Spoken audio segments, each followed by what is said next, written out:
Boa noite, Brasília, quinta-feira, 3 de fevereiro, 20 horas. Começamos uma hora mais tarde hoje, tendo em vista a nossa viagem a Porto Velho, Rondônia, onde me encontrei com o presidente do Peru. Então teve uma bilateral, uma reunião reservada, como acontece em todas essas viagens. Tratamos de questões que obviamente interessam para o nosso país.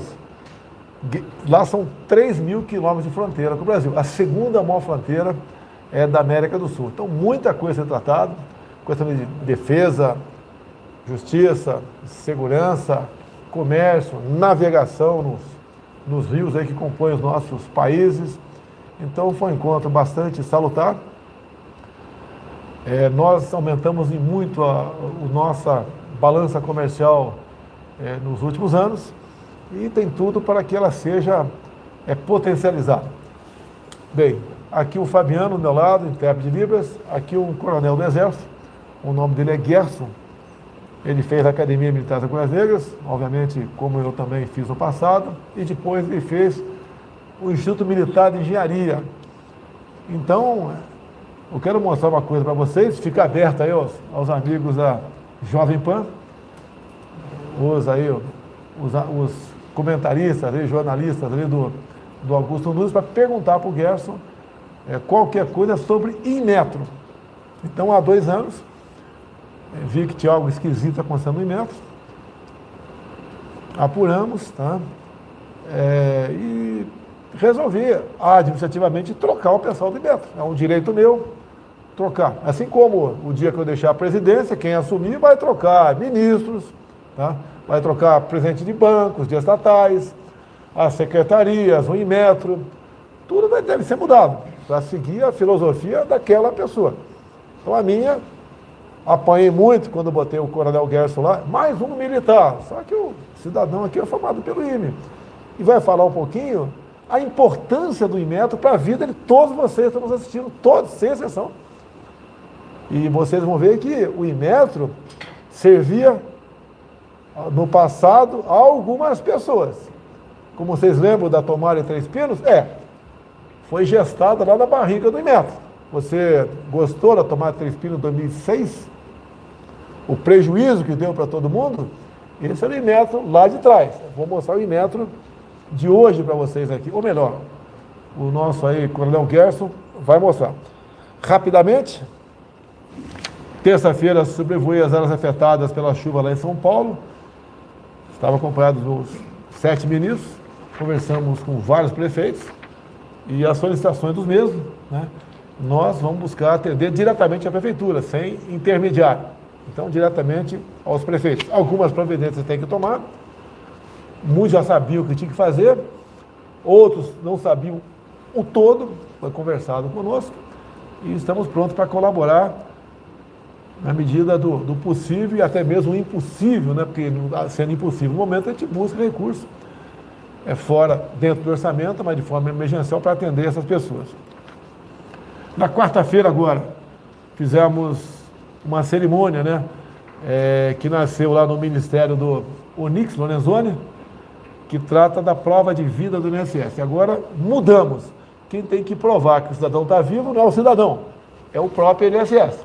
Então, de dentro de casa, a pessoa agora, né, vai fazer a sua prova de vida, ou melhor, não vai precisar fazer, a não ser que seja requisitada por nós, que automaticamente essa prova de vida será feita, que são 11 itens, 11 plataformas que o INSS procura agora para saber se o seu João ou Dona Maria, com 90 ou 100 anos, estão vivos. Entre essas provas, né, 11 itens, votação nas eleições. O aposentado foi votar, olha a vantagem do aposentado votar aí, ó. O aposentado votou, logicamente foi feita uma prova de vida, então ele não vai precisar fazer prova de vida, tá? Automaticamente vai estar certificado lá que ele está vivo.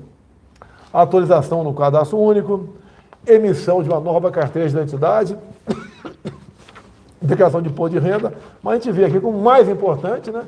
A gente recomenda o idoso, o aposentado, a pensionista, a aposentada, ao exercer seu direito de voto, está feita a sua prova de vida para aquele ano. É muito comum, Gerson, você vê, sempre viu, né? em tudo quanto é governo, sem exceção. Aquela pessoa com 90, 100 anos, às vezes até mais velha, né? Pega numa maca, botada dentro de uma Kombi, de uma van, ou de um táxi, ou até na carroceria de uma caminhonete e levar para o posto de saúde. Realmente isso deixa de existir a partir de agora. Quarta-feira tive no Congresso Nacional, inauguração da 4ª sessão legislativa, um discurso de mais ou menos 10 minutos, mas tocamos vários assuntos, como, por exemplo, do governo federal a iniciativa de comprar mais de 400 milhões de doses de vacina. Então, aqueles que acusam o governo de ser negacionista ou anti-vacina, nós compramos 400 milhões de doses. E de forma voluntária, né, as pessoas se vacinaram pelo Brasil. Então, nenhuma dose foi aplicada em nenhum lugar do Brasil que não tenha passado pelo crivo, pela compra do governo federal. Falamos também dos empregos mantidos por ocasião da pandemia, né? 2020 em especial, que mais pesou. Programas como o Pronamp, como o BEM, que manteve no 0 a 0 praticamente aquele cadastro único, CAGED, melhor dizendo, sobre empregados e desempregados no corrente ano. Falamos do programa Auxílio Brasil, já foi paga pela segundo mês consecutivo, começou em dezembro, o novo Auxílio Brasil de R$400. A esquerda bateu muito na gente, vai acabar com o Bolsa Família. Mudou de nome, em vez de Bolsa Família, média 190, passou para o Auxílio Brasil, no mínimo R$400. Vai ajudar em muito, né? Ou tem o maior percentual de pessoas no Nordeste do Brasil. Então, uma medida que foi trabalhada, foi discutida, levou meses, trabalhou nessa medida o ministro João Roma, o ministro Onix, né? Até o Rogério Marinho, que é do MDR, trabalhou também nessa questão, muita gente trabalhou. Foi difícil aprovar no Congresso, porque PT, PCdoB e PSOL eram contra o parcelamento dos precatórios, eram contra, porque diziam que era uma proposta eleitoreira. Olha, quem está passando necessidade, né, o Estado tem obrigação de socorrer, e nós socorremos. E quase que nossa proposta não passou, porque o PT, PCdoB, PSOL, Novo, votaram contra na Câmara. Bem, foi aprovado, passou no Senado, está em vigor. Terminamos o terceiro ano com recorde em titulação de terras. Ou seja, o assentado, né, que como não tinha o título definitivo, ele era muitas vezes usado pelo MST. E ao titularizar a terra, esse cidadão que está ali, ele pode dizer, essa terra é minha, o que eu fizer aqui de benfeitoria, né, fica para meus filhos e netos. E também ele passa a ter acesso a bancos, entre outras coisas. Então, se torna realmente um cidadão. E este pessoal que estava nas mãos da esquerda do PT no passado, se libertaram agora com essa titulação. Falamos sobre isso nessa nossa passagem pelo Congresso, né, onde apresentamos nossa mensagem de início de ano legislativo. Falamos também sobre o PIX. O PIX atingiu, se eu não me engano, né? Hoje tem mais de 100 milhões de pessoas que usam, se eu não me engano, mais de 100 milhões de pessoas que usam. Então, uma baita de uma facilitação para a vida das pessoas. E os bancos deixaram de arrecadar, porque quando você não tinha PIX, você usava outros documentos do banco e acabava a população como um todo, 100 e poucos milhões de pessoas, gastando aí 5 bilhões por ano. Então, é menos dinheiro para o banco, um pouquinho mais de dinheiro no bolso de cada um que usa o PIX. Falamos também sobre o leilão 5G, que foi conduzido pelo ministro Fábio Faria. Também as estradas já começam a ser aparelhadas com sinal de 4G, estradas federais e estaduais. Né? Falamos também da retomada do modal ferroviário. Você é de engenharia na academia? Sim, senhor. E você tinha alguma tendência a se aproximar do batalhão de engenharia ferroviário ou não? O meu pai comandou um batalhão ferroviário. Onde? O de Araguari. Legal. Quando eu era cadete, né, e no mestrado do IME eu me especializei na parte de ferroviária também. Então, se o Tarcísio sair um dia, você está pronto para subir o lugar dele. Essa questão do modal ferroviário é algo fantástico. Já passamos de 70 pedidos, né, por parte da iniciativa privada, de construir ferrovias no Brasil. A possibilidade nos próximos anos, tendo em vista a efetivação desses pedidos, mais de 20 já foram atendidos, nós temos no Brasil, Gerson, mais 20 mil quilômetros de ferrovia. Quero fazer um convite para você. Deve ser em março, aí vai eu, Tarcísio, você vai convidar mais algumas pessoas, né? Umas 30, 40, não sei, porque vai poder cumprir essa missão tranquila. A ferrovia Norte-Sul será inaugurada, concluída no meados desse ano, e no máximo abril, eu pretendo ficar 3, 4 dias num trem, né? Com o Tarcísio, é um programão, hein? Ficar com o Tarcísio num trem 3, 4 dias, né? Ficar com o Gerson também, olha que programa de índio, hein? Vamos convidar autoridades, etc., alguns do povo, e vamos ficar 3, 4 dias percorrendo a Norte-Sul, que começa lá no Maranhão, passa por Tocantins, me ajude se estiver errado aí, Tocantins, Goiás, e vai em São Paulo até Santos. Temos outras ferrovias, que temos a FIOL, a FICO, Transnordestina, entre outras, que estão aí sendo executadas. Então, a volta do modal ferroviário é uma grande marca do nosso governo, especial, porque não dizer do nosso Tarcisão do asfalto aí. Então, essa foi a mensagem nossa lá no Senado. Vamos lá, a gente vai começar aqui. O senhor me permite, presidente? Pois não? Você manda, pô. Você é mais antigo, Não, você é coronel, eu sou capitão, pô. Presidente, sobre essa parte até das ferrovias, o Inmetro tem como ajudar também. Sim, vamos porque o Inmetro ele faz uma acreditação de um programa que verifica certificadores de projetos e obras. O que isso significa? Que aquela empresa que está construindo uma obra ou está fazendo um projeto, ela pode ser auditada por um organismo que é acreditado pelo Inmetro e certifica que aquele projeto está correto. Isso evita corrupção, evita aqueles projetos que o cara diz que vai terminar em 2 anos e leva 5. Isso aí foi gestado, inclusive, a pedido do ministro Tarcísio, quando ele estava na Casa Civil ainda. Você vê o Inmetro, né? Muita gente não dá valor. O que é Inmetro? Tá? O Inmetro está na vida de todos vocês.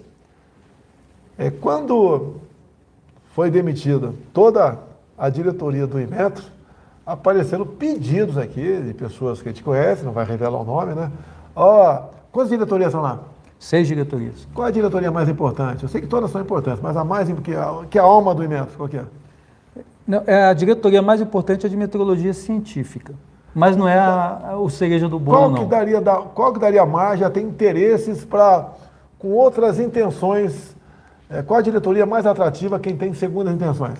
São as 2 diretorias que trabalham com a regulamentação, que é a de metrologia legal e de conformidade. Então, cria-se dificuldade para vender facilidade. Acabou. O Inmetro é um orgulho para nós. E você não tem ouvido falar do Inmetro, até por quê? Porque não criou tomar de 3 pinos lá. Então, quando nós demitimos todo mundo, você indicou todos os diretores, então? Sim, senhor. Nenhum diretor teve piruada de ninguém para botar lá. Ele é o comandante do Inmetro. Assim que pergunta para o Pedro da Caixa, quem nomeou todos os diretores? Foi ele. Banco do Brasil, BNDES, Banco Central Independente. Todos os diretores, eu avalizei, indicados pelo Roberto Campos, nós assinamos embaixo, todos, sem exceção. A mesma coisa dos ministérios. Eu interferi terrivelmente no Ministério da Agricultura. Eu indiquei o Jorge Seife para ser secretário da Pesca. Saiu Tilápia? Tilápia saiu? Eu indiquei o Jorge Seife. E uma indicação minha fantástica, né? Nós podemos, inclusive, aumentar em 40% a produção de pescado no Brasil. Se nós conseguimos com o Paraguai, porque depende do parlamento do Paraguai, que lago lá é binacional também, podemos criar tilápias compartimentadas. Só curiosidade, Gerson, acho que você não sabe dessa. Um lago, né, de 1 hectare, 100%, de forma artesanal, pode criar de 10 a 15 toneladas de tilápia por ano. Então, o tamanho do campo de futebol, de 10 mil a 15 mil quilos de peixe.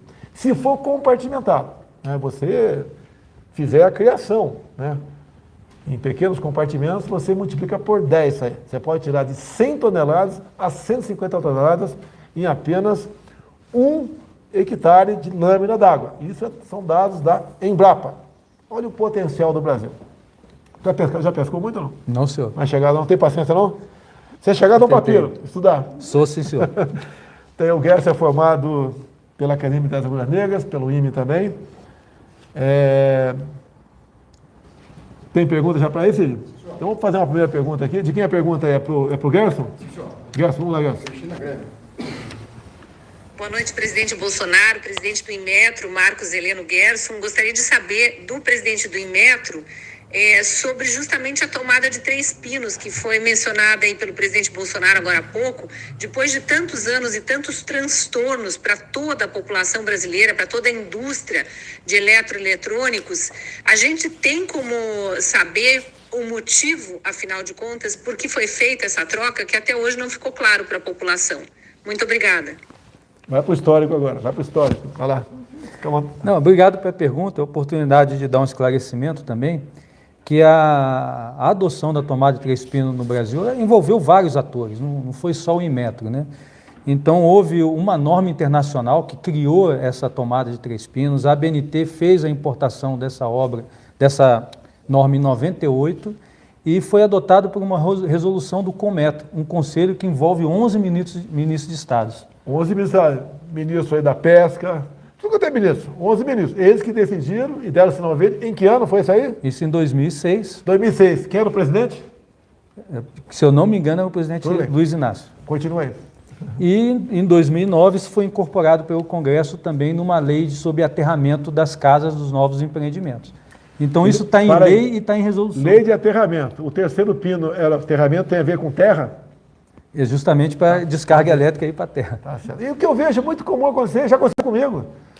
Quando você tem uma tomada de 3 pinos, você corta aquele pino e usa só 2.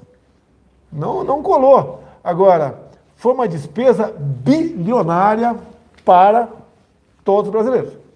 Mais alguma coisa, Gerson? E aí o que eu posso dizer, o que nós estamos fazendo para o futuro em relação a isso, né? E aí a importância do modelo regulatório que o Inmetro está lançando, estou assinando a portaria 25 de fevereiro, entrando em vigor 1º de março, que vai dar muito mais transparência, vai empoderar os próprios setor produtivo, a sociedade, que verifique o que o Inmetro está fazendo para que ele faça isso de acordo com as melhores práticas que é utilizado no mundo todo. Então vamos lá, não é só para tomar essa tomada não é tomada normal, é para quase tudo no Brasil. Ou seja, em vez de algo ser lançado no mercado seguindo normas técnicas, obviamente, mas lá na frente pintaria uma dúvida sobre aquilo e a confusão estava pronta. Então, o que eu estou entendendo desse novo marco aí do Inmetro, você não está dizendo como deve ser feito. Você está dando poderes ao produtor, ao comerciante e ao consumidor de o que deve ser feito, é isso?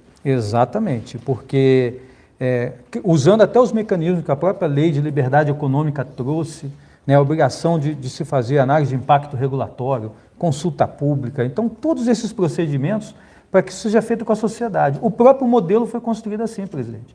Ele levou 15 meses para ser construído, porque o Inmetro sentou com as federações de indústria, com a própria BNT, empresas, associações, associação de brinquedos, de material elétrico, com todos os atores, o que vocês precisam que o Inmetro assuma de compromisso para o país, para não ter abusos regulatórios no futuro. Foi a Cristina Grêmio que perguntou? Sim, senhor. Senhora Grêmio, presta atenção, senhora Grêmio. Há 2 anos ele está lá.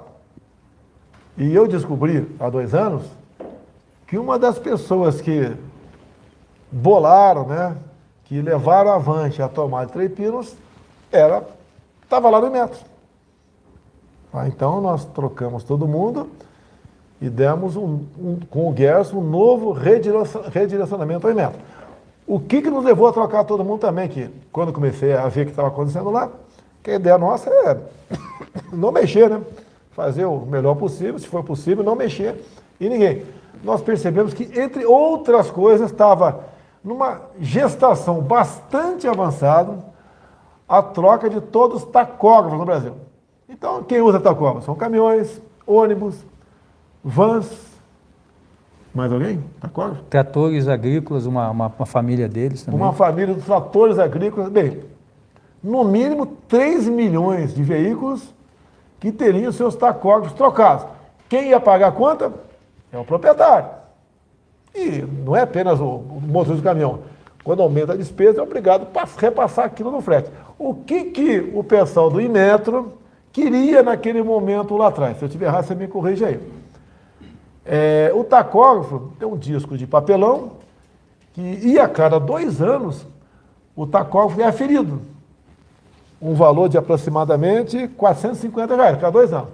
Eles iam botar um disco digital.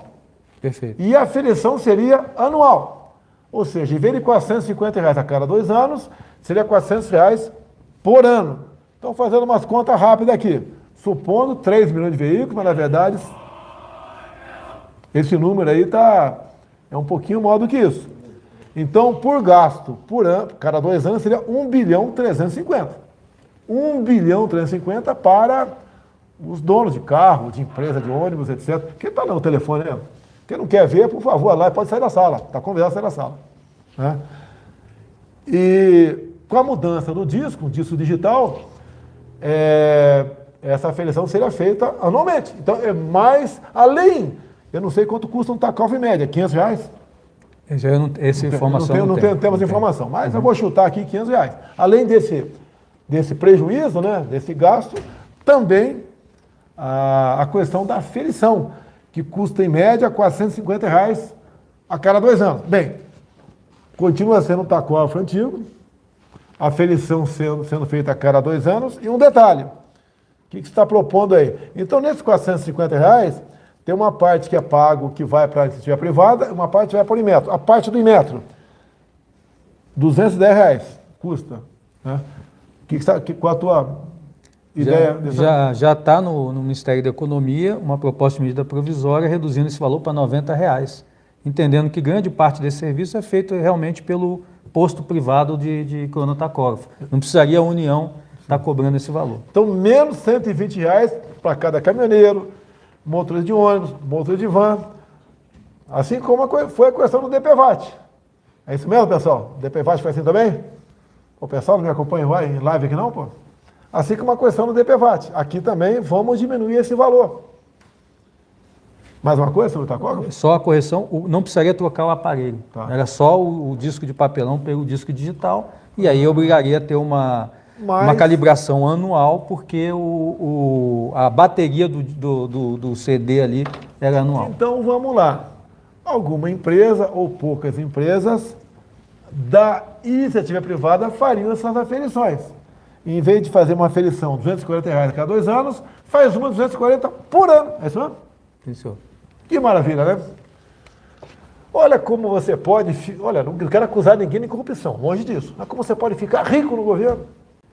É mole ficar rico no governo, mole. É uma tentação aqui você ganhar dinheiro. E quem vai desconfiar? Não, quero o disco digital, é muito mais preciso. A aferição, mesmo o dono, o motorista de caminhão, pagando em vez de a cada 2 anos, mais 1 ano, é bom para a segurança dele, não sei o quê, não sei o quê. Como é fácil? Tacógrafo digital, mais de R$1.000 qualquer um. Qualquer tacógrafo digital, mais de R$1.000. Seria mais, aqui, segundo o Guedes, seria mantido o aparelho. Isso. E você trocaria apenas o disco. Tá? Mas, logicamente, com o tempo, não teríamos mais tacógrafos. Alguém podia, com o tempo, não ter mais tacógrafo normal, né? Querer mudar no futuro também. Bem, está resolvido aqui o problema. Tacógrafo. Vou chegar em você aqui rapidamente aqui. Não vamos falar de pandemia, né?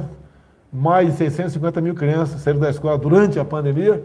Sempre disse que não poderíamos tirar a criançada da escola. Questão de 1 mês, teve um editorial do Globo dizendo que tirar a criança das escolas foi um crime. Foi o Globo que disse isso, não foi eu. Olha as consequências aqui Fala da imprensa, né? Porque a imprensa atrás batia em mim. Crise joga famílias nas ruas e barracas se espalham por São Paulo. Consequência do fica em casa, a economia a gente vê depois.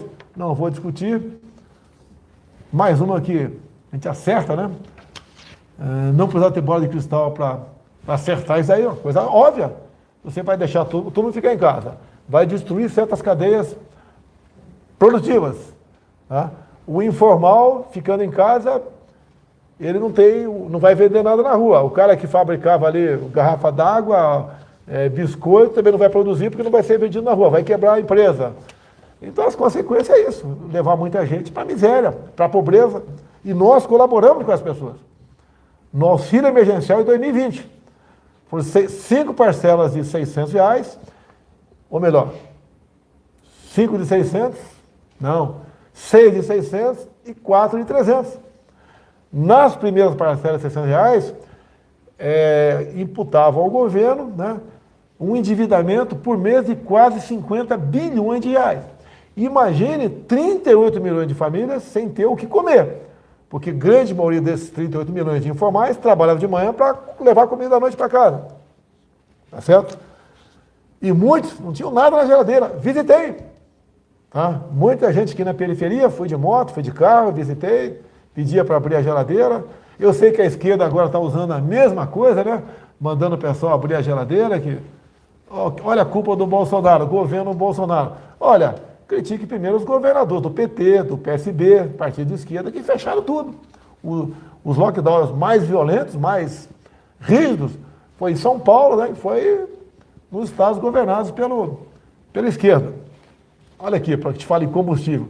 Preço médio da gasolina no Japão atinge nível mais alto em 13 anos. Lamentavelmente, a inflação pegou a todo mundo. E o Brasil não foi diferente. Agora, garanto a vocês, apesar dos preços dos combustíveis, né, que tem um fator muito forte, que é o valor do ICMS, né, apesar disso tudo, o Brasil foi o que menos sofreu reajuste em combustíveis. Gerson, só na Europa, a inflação de energia chegou na casa de 300%. Gás, um pouco mais do que isso. Tudo bem. Ô Gerson, tem outra pergunta aí, Cid? Então, toca outra pergunta aqui que eu vou engrenar aqui o Gerson aqui pro agronegócio também. Você vê a importância do Inmetro para praticamente todos os setores da sociedade. Vamos lá. Boa noite, presidente Jair Bolsonaro. Boa noite, presidente do Inmetro, Marcos Heleno. Realmente o Inmetro é uma instituição muito importante, como diz o presidente Jair Bolsonaro. Não pode sair por aí tomando decisões para acabar em prejuízos, né, à sociedade. Mas eu queria saber, presidente, qual é a participação do Inmetro assim, na definição de normas e de segurança, principalmente em pontes, em estradas, em casos como essa cratera aberta aí em São Paulo. Como o Inmetro pode garantir a segurança nesses casos? Obrigado. Obrigado pela pergunta. O Inmetro, quando existe um setor regulado, que existe um órgão regulador, ele entra numa atividade de complementar e acessória para dar apoio ao regulador dessa matéria. Então, por exemplo, se eu estou na área de veículos, nós temos o Denatran, Senatran como o grande agente regulador, que estabelece as normas e a regra. E onde é que o Inmetro entra nisso? Ele entra na certificação que essas regras estão sendo cumpridas. Então, os organismos de certificação que são acreditados pelo Inmetro, o programa de avaliação da conformidade que o Inmetro monta, ele garante que aquele veículo, numa inspeção veicular, ele está atendendo determinada norma. Quando nós falamos de obras, aí nós temos o regulador dentro do Ministério da Infraestrutura, a NTT e os próprios reguladores a nível estadual e municipal. Então, o Inmetro pode certificar produtos e serviços a pedido desses reguladores e mais do que isso, como eu comentei no início, com um programa de inspeção acreditada, utilizado, você tem um organismo privado que está na governança do Inmetro, ele é acreditado pelo Inmetro, mas ele certifica que esse projeto está correto. Então, você passa a ter um ente também responsável, aumentando toda essa parte de auditoria em cima de uma obra. Ô Zé Maria, essas normas regulamentadoras é uma coisa, é um cipoal de normas, vamos assim dizer. Como nós determinamos para todos os órgãos nossos, desburocratizar, desregulamentar, como foram as normas regulamentadoras. Mais de 4.000 normas regulamentadoras foram para o espaço. Eu sempre falo um exemplo claro. O fiscal chegava na empresa da pessoa, que nessa empresa era obrigado a ter um banheiro para atender o pessoal, tinham 45 itens para ser multado ou para ser fiscalizado no banheiro daquela empresa. Como, por exemplo, a pureza da água, a ventilação, se o papel higiênico era meio parecido lixo a 00 ou não, a altura do trono da privada, a largura da porta, 46 itens, passou para 4 itens. E, por exemplo, me informou agora há pouco aqui o presidente do Inmetro, o Coronel Gerson, que ele reduziu essa legislação, essas normas, regulamentos, em 30%. E até março, a redução chegará em 60%. Ou seja, fica mais tranquilo para você operar isso daí, ter acesso a essas normas e você poder trabalhar. Você vê uma coisa, é uma coisa inusual, né? O que é, por exemplo, eu falei de regulamentação, né? O que é decreto de luto? O último decreto de luto foi pelo Olavo de Carvalho, decretei um dia de luto para ele. Mas o que nós vimos ao longo desde quando se baixou decreto de luto no Brasil? Tínhamos 122 decretos de luto no Brasil. Então, em 2000 e pouco, muitos decretos foram revogados, por quê? A pessoa, obviamente, já faleceu, não tem mais finalidade ter o decreto de luto incorporando, né, a quantidade enorme de decretos no Brasil. E nós também revogamos algum decreto. Bem, o que aconteceu? Aconteceu que, dadas as nossas revogações, né, que foi feita há pouco tempo, 2020, falaram que eu revoguei o luto de padre Cícero, lá do Pernambuco. É isso mesmo? Tá, que cidade que fica lá? Está cheio de pau de arara aqui, não sabe que cidade fica padre Cícero, pô? Juazeiro do Norte, parabéns aí. É Ceará, desculpa, Ceará. Então, o que acontece? Dada aquela confusão toda, começaram a esquerda, né, a oposição, olha só, ele não tem respeito com o padre Cícero, e não sei o quê, não sei o quê. O que eu fiz? Eu liguei no mesmo dia, aqui para o chefe da SAGE, né, Secretaria de Assuntos Jurídicos, e falei, ô Pedro, vamos aí republicar o decreto de luto do padre Cícero. Não tinha necessidade de existir o decreto mais. Agora, a ideia dele, né? Presidente, para evitar que o senhor, né, reeditou esse decreto do padre Cícero, foi reeditado 122. Ali tinha Médici, tinha tudo quanto é tipo de gente ali. E nós resolvemos republicar 122 decretos. Prejudica aqui a nossa maneira de tratar com decretos, sim, prejudica, mas tudo bem, tá? Podia estar desburocratizado isso aí, porque a homenagem ao falecido já foi prestada 10, 20, 30, 50 anos atrás. Não precisava mais existir esse decreto, mas tudo bem. Republicamos o decreto, está tudo resolvido. A questão do Inmetro aqui é diferente. Vamos continuar um pouquinho aqui? O que visa esse novo modelo regulatório do Inmetro que você pretende publicar aí dia 25 de fevereiro? Esse é um marco até em termos de governança para a regulamentação. Então, como eu tinha dito, né, você, a partir do momento que você tem um modelo regulatório, você passa a falar de qualidade da própria regulamentação. O Inmetro está fazendo o regulamento de um produto. Esse regulamento ele é bom? Ele atinge objetivos? Ele tem como ser aplicado na prática? O benefício dele, ele compensa quanto que vai custar para a sociedade? Todas essas questões são obrigatórias a ser feitas em qualquer regulamento que o Inmetro for produzir. E mais do que isso, ele incorpora nos regulamentos do Inmetro os dispositivos da liberdade econômica. Então, nós estamos dizendo para o mercado que eles vão ter liberdade para poder inovar os seus produtos, inovar as suas próprias tecnologias, sem precisar cair num nó que ele não consegue desatar. Se eu der um exemplo rápido para o senhor, fogão, boca do fogão. Quando desliga ali a chama, tem que ser cortado o gás. O regulamento do Inmetro, ele desenha, ele chega no detalhe como tem que ser o dispositivo para cortar aquele fogo. Quando eu poderia simplesmente definir, olha, o fogão, desligou a chama, em 2 segundos tem que estar desligado o gás. Como vai ser feito isso? É o problema da empresa. Só que eu, Inmetro, vou avaliar a solução dele e verificar se em 2 segundos ele realmente cortou. Aí eu permito a inovação. Agora, se eu deixo o desenho pronto, Se ele mudar a solução dele, ele vai ter que entrar num processo de aprovação burocrático e é melhor fazer, Ele continuar pode fazendo até o que ter uma tá. solução melhor que a tua. E Normalmente tem.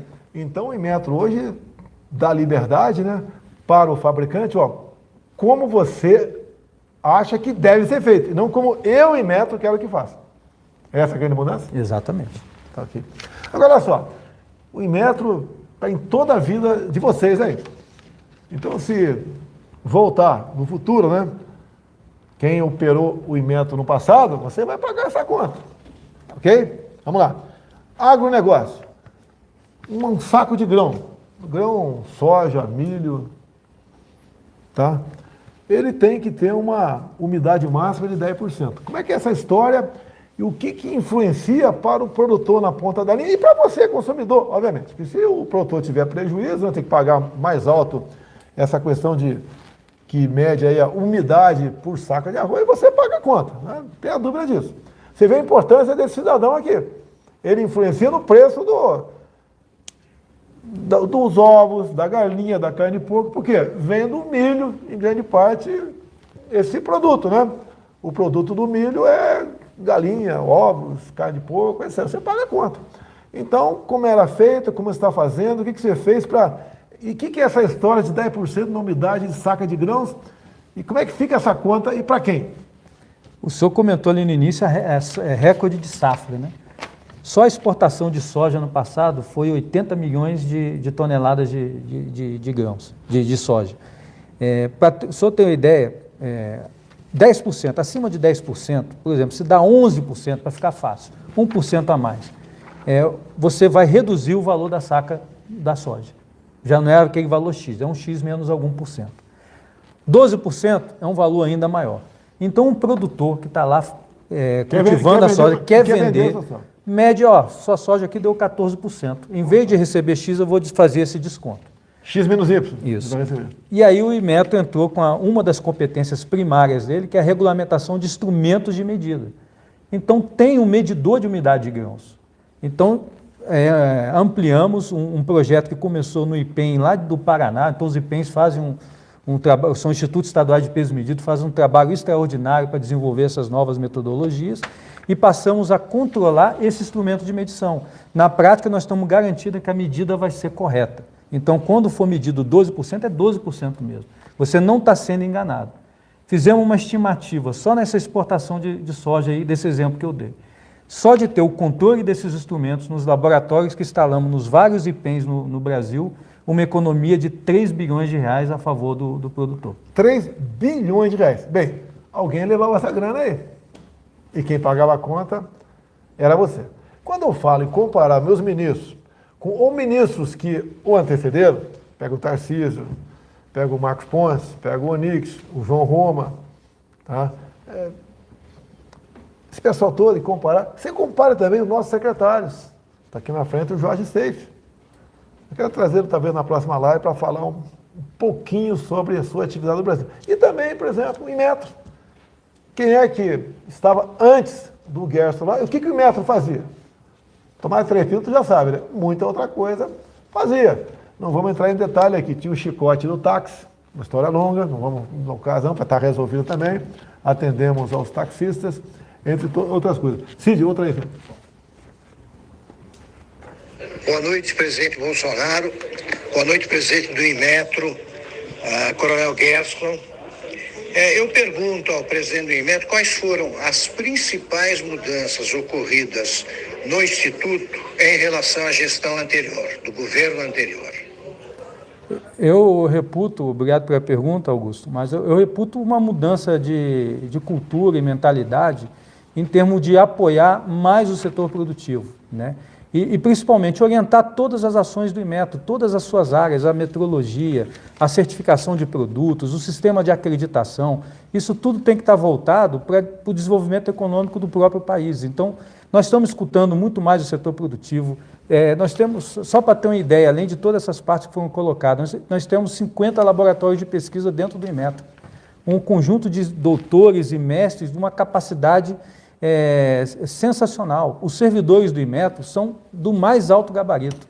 Então, eu gosto de dizer que o Inmetro ele merecia ter uma direção que se dedicasse realmente ao Instituto, desse uma orientação estratégica e entendesse isso como um apoio ao Estado brasileiro, de ter processos permanentes de desenvolvimento da qualidade, valor agregado, melhor qualidade de emprego, melhor perfil de consumo. E tudo isso o Inmetro tem como impulsionar se ele tiver essa visão de Estado, de construir um futuro melhor. Estamos chegando ao final. Amanhã o ministro Milton, da Educação, assina a portaria concedendo, 33% de reajuste para os professores do ensino básico no Brasil. Então, vai aumentar em R$1.000, aproximadamente, o piso dos professores do ensino básico. São 1.700.000 professores no Brasil. Foi o maior reajuste concedido desde a criação do piso lá atrás. Existia pressão aqui para dar um aumento para ele dar em torno de 10%.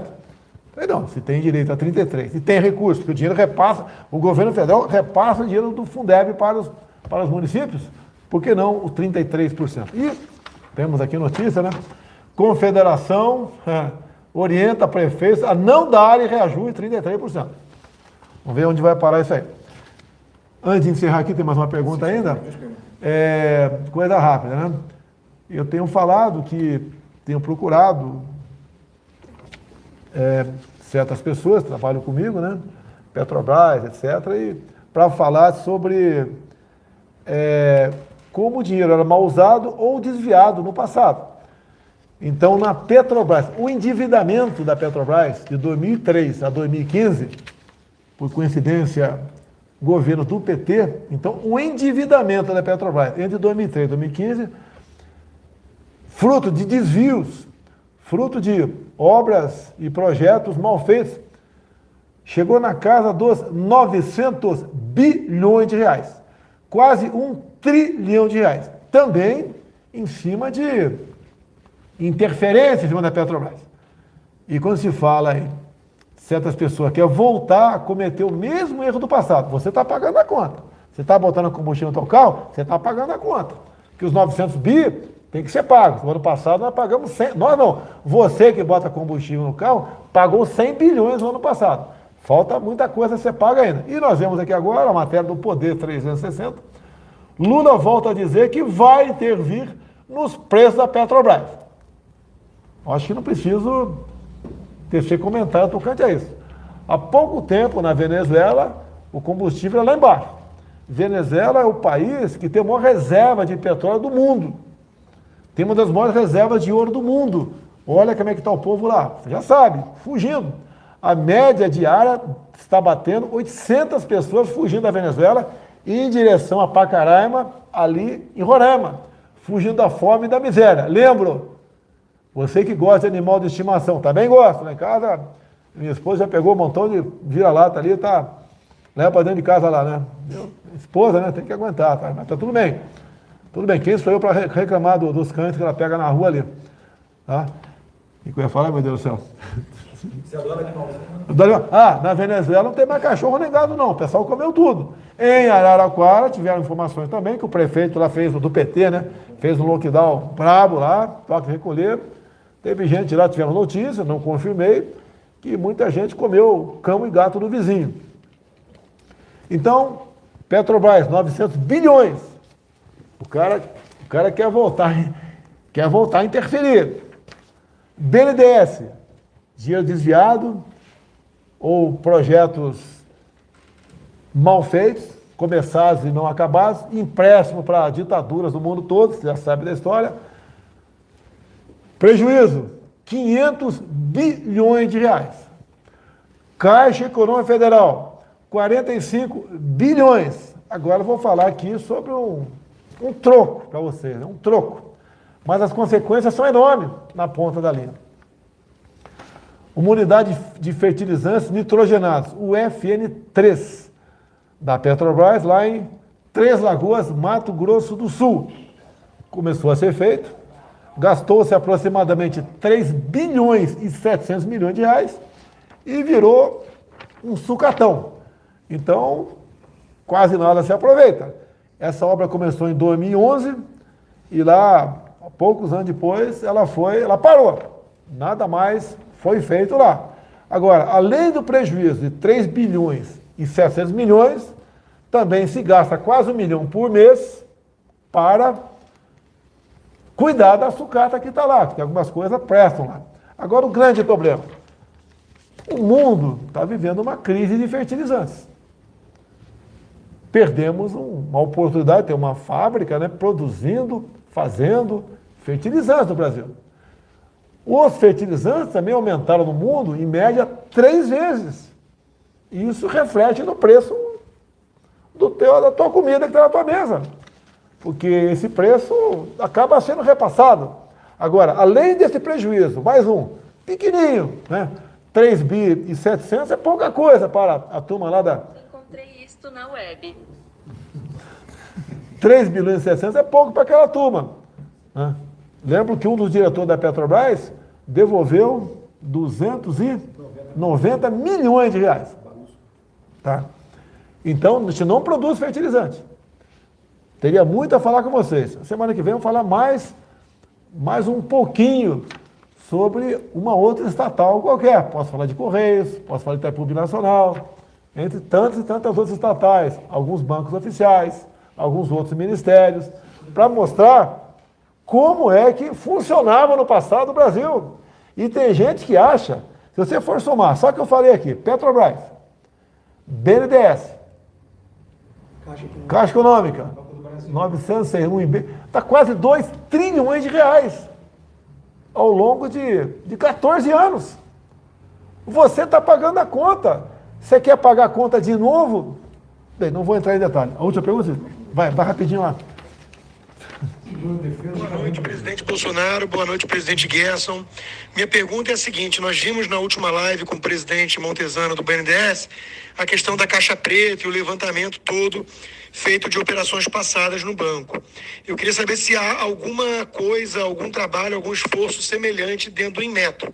Se há algum levantamento aí de quanto custou aos cofres públicos, enfim, decisões politizadas e até mesmo eventual suspeita de desvio ou de corrupção na instituição.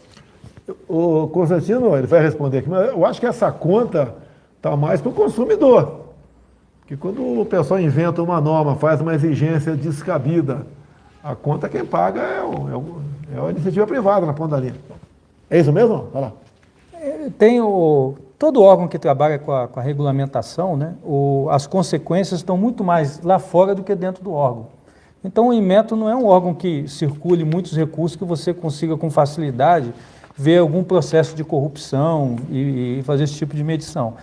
Coisas que foram feitas no passado, em termos de regulamentação, é muito difícil você verificar quais interesses que estavam envolvidos ali naquele momento. Isso é um papel, na verdade, até de órgãos de controle, né, nem do próprio Inmetro, que não tem estrutura para esse tipo de atividade.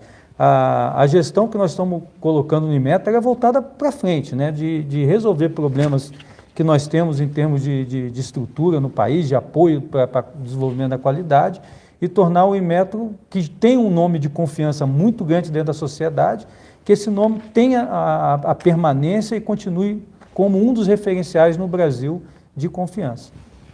A semana que vem será editado um decreto que vai disciplinar aquela grande anistia, que vai permitir aquela grande negociação por parte da garotada aí que fez o FIES. Então, 1.070.000 jovens que estão inadimplentes desde 2017 têm um plano, né? Se abate, zera juros, correção monetária, etc. Daquela dívida, então, a outra, você abate 92% e 8% vai ser renegociado. A garotada vai poder, então, se ver livre dessa dívida impagável no Banco Brasil e Caixa Econômica, por vários motivos, ou poderá pagar esses 8% ou até mesmo negociar, pagando à vista ou negociar. E também os demais, o perdão será de 86%. Então, um decreto na semana que vem para acertar essa questão do FIES. Uma notícia aqui, não interessa muita gente, mas interessa, no primeiro momento, ao pessoal da Polícia Militar lá do Rio de Janeiro, né? O pessoal do Corpo Bombeiro também.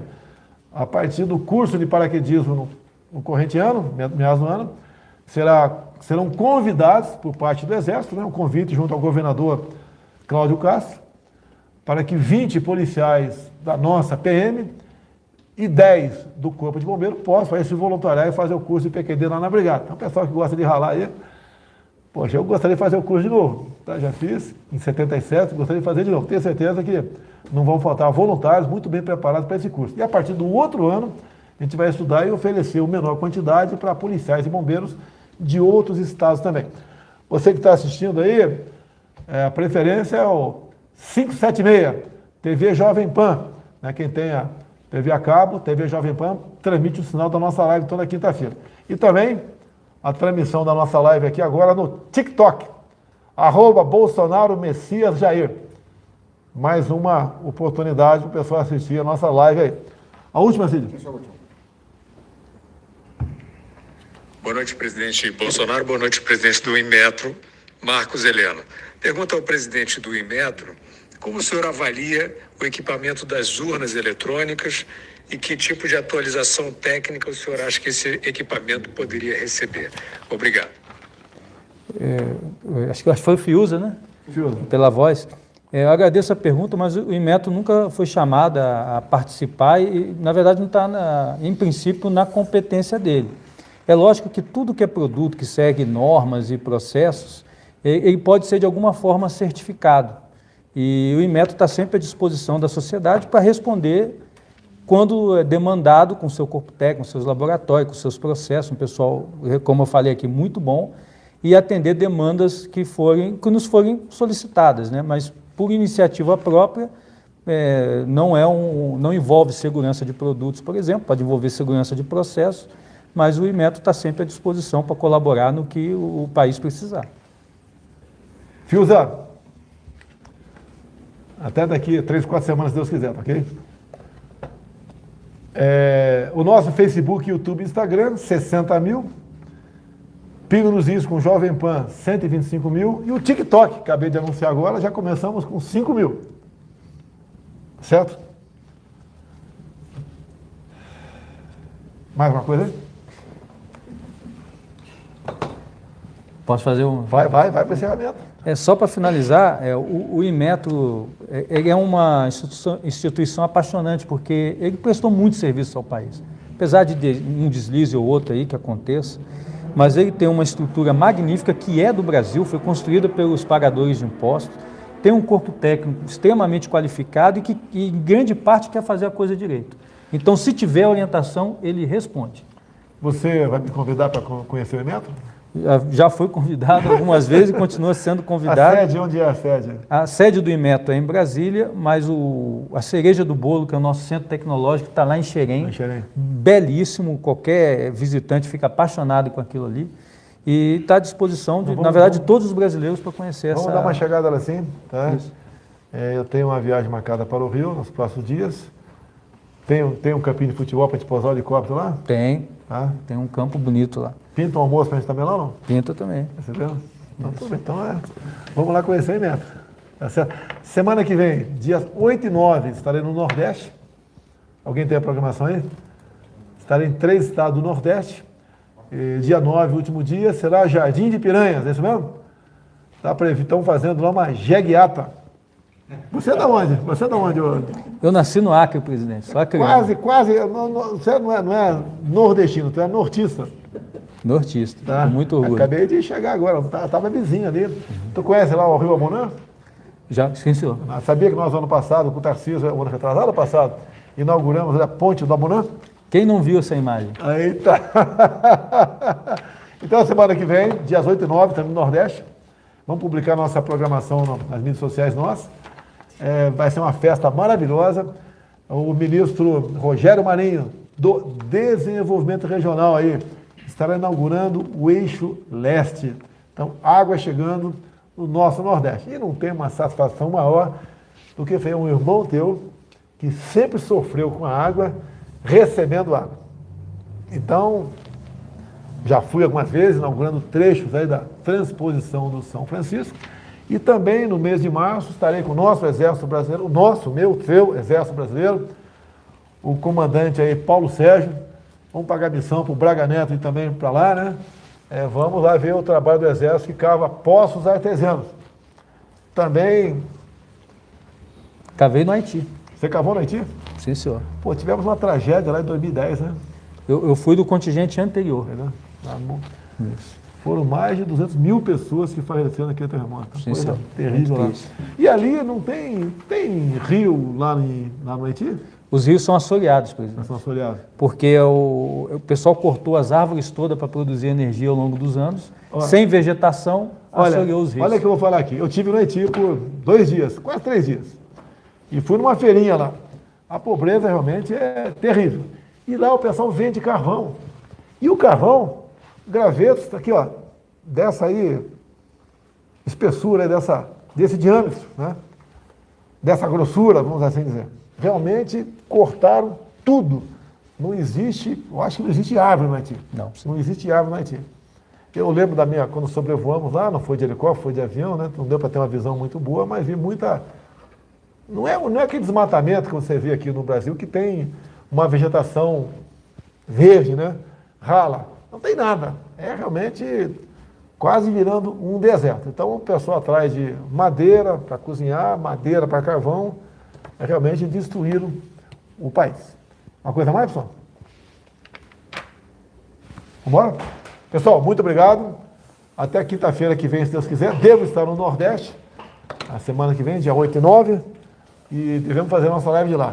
E vamos acompanhar. E quem puder comparecer nesse evento, uma coisa fantástica no Nordeste. Transposição de São Francisco, o ministro Rogério Marinho, entregando aí o eixo leste. Até a semana que vem, se Deus quiser. Muito obrigado quem está nos assistindo, né? Quem sai da minha live agora, tem TV a cabo em casa, bota lá 576 Jovem Pan News. Augusto Nunes, um grande abraço a você e toda a sua equipe.